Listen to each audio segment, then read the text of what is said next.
Contestant Ministry, tukaba turi mu marushanwa yo gutora aba contestant bari mu marushanwa yo kuririmba. Ushaka guha amahirwe umu contestant waca kuri www.rwandagospel.com ukajya kuri nomero ye ukaba wamuha amahirwe, cyangwa ukajya kuri YouTube channel ya Bishop Aregiste ukareba indirimbo yitwa Ugendane Nanjye, ukaba wakora like ndetse ukandika na comment ukavuga isomo wakuye muri iyo ndirimbo munsi y'iyo video y'umu contestant waba watoye wahaye amahirwe. Turagutumiye kandi muri Alive and Shine Easter Gala Dinner izaba ku itariki 16 z'ukwa kane 2022 kuri Ahava River saa 10. Ahava River ikaba iherereye Kicukiro, bikaba bizatangira saa 10. Murakoze.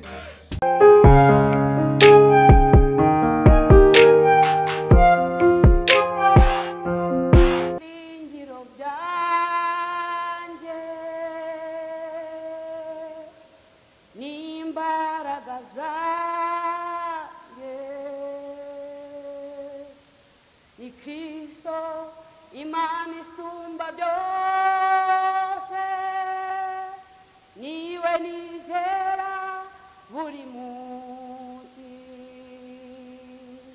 Hahirwa icyanga rimufite Imana yaryo, rirakomeye kandi ntakirinyeganyeza. Wameze nk'umusozi Siyoni utabasha kunyeganyezwa, uhora uhamye iteka ryose. Ugendane nanjye mwami muyobozi, ugendane nanjye unyobora inzira, kuko ntaho nagera utari mu ruhande rwanjye. Ugendane nanjye mwami muyobozi. Ndabashuje mu izina rya Yesu. Nitwa Nyirishwa Amaboko Ange Kelly, uzwi ku izina rya Mama Music. Ndi muri aya marushanwa.